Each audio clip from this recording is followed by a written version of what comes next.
I can relate to what Vinicius Junior is going through. That happened to me so many times on the field. I talked about it so many times after games. I've been also accused of looking for excuses after game when that happened to me. So at times you feel lonely because it's going to be your word against his word. And so because we don't know what Prestianni has said, because he was very courageous because he put his shirt over his mouth to make sure that we're not going to see what he said. So clearly already you look suspicious because you didn't want people to see or read what you said. Then the reaction of Vinicius is telling me that something not right happened. So we're going to have to wait to see what's been said because we still don't know. Vinicius can tell us his side, and Prestianni, I'm sure, will not tell us what he actually said, because I saw at one point it was Kylian Mbappé that confronted him, and he said to Kylian, I didn't say anything. Well, you must have said something, at the very least. So where I go back to the, sometimes it's lonely, and you feel like you don't know what to do anymore, because I've been in that situation. Vinicius has been in that situation. So many players have been in that situation. So we're in 2026, and still after a game like that, where we're supposed to talk about his brilliant goal, and the only answer that he had is that goal they won by 1-0, and I heard him saying "a la Madrid" at the very end. But technically, you shouldn't be having to deal with the ref telling you don't go to the corner flag because that will incite the crowd. It's a corner. I cannot take my corner. Like I can't go there also to take a corner just because people are thinking whatever they're thinking. As Mike has said, obviously they didn't have the info of what happened, but then suddenly he becomes the victim. He can't go and take a corner. What do you mean he can't go and take a corner? Why does he not? Why can he not stay there and play a short corner? Anyway, I can relate, and I can assure you, when that happens, you don't know what to do anymore. So he tried to walk out one time in Spain, if I remember well, away. Then another time, he tried to kick someone back because he had enough. Now he went to see the referee to tell him what happened. I've been there. The referee also told me I can't do anything about it. As you can see, they couldn't do anything about it. They go and see people to try to see what they can do about it. As because they don't know what happened, what's been said, they cannot take action. But let's see how big of a man Prestianni is. Tell us what you said. You must have said something, because you can't go and say to Mbappé after, I didn't say anything. What do you mean you didn't say anything? So you cover your nose for what? You have a cold? He's a coward, man. In case you weren't watching this game, you were watching one of the other games that we had going on live. Let's show you kind of how this all unfolded. It all was initiated and started here in this moment. This is Vinicius Junior celebrating his goal that made it 1-0 for Real Madrid. And this is where we went from here. So this is the moment where we're seeing Prestianni pull his shirt up over his mouth, say something. You'll see. That's the first reaction now. Immediately react, yeah. And Kylian is nowhere near the situation, by the way.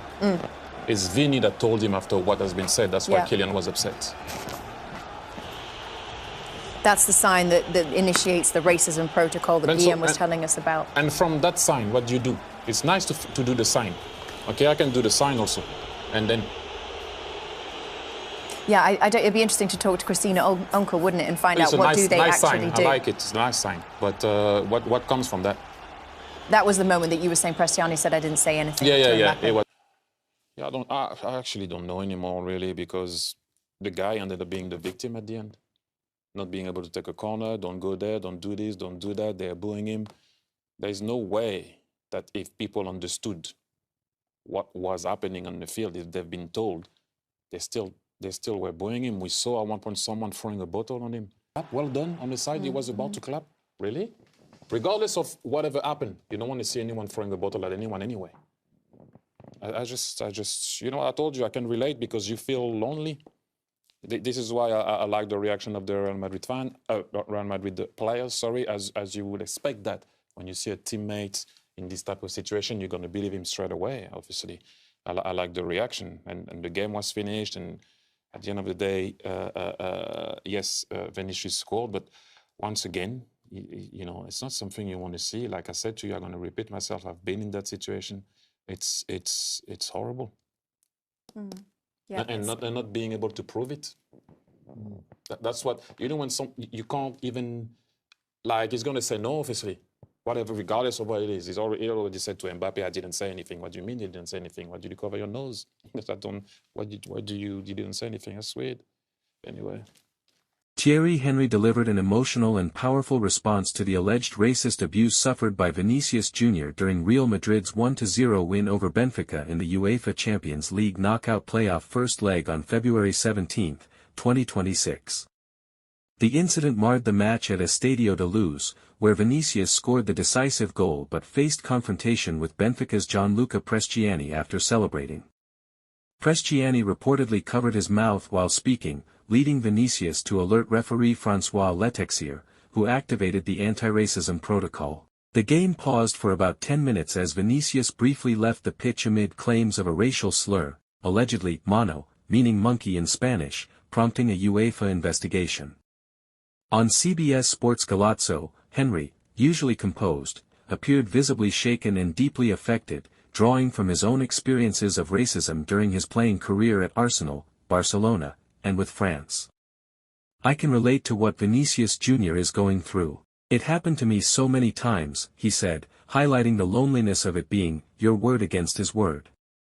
He called the situation tiring. In 2026, questioning Prestianni's actions, he put his shirt over his mouth.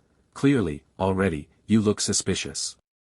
Henry urged Prestianni to reveal what was said, sarcastically asking, you have a cold, and blasted the denial as cowardly.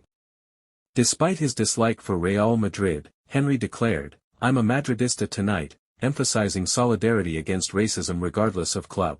He condemned victim-blaming narratives around Vinicius' celebrations, insisting celebrations are part of football. Racism is not. His voice cracked with frustration as he stressed the ongoing fight. People did fight, for us to perform, and to still be in 2026 dealing with the same thing. It's tiring.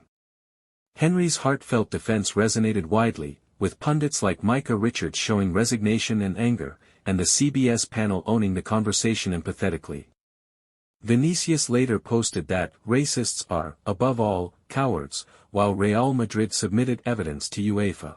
The episode underscores persistent issues in football, with Henry's raw emotion amplifying calls for accountability. Please like and subscribe.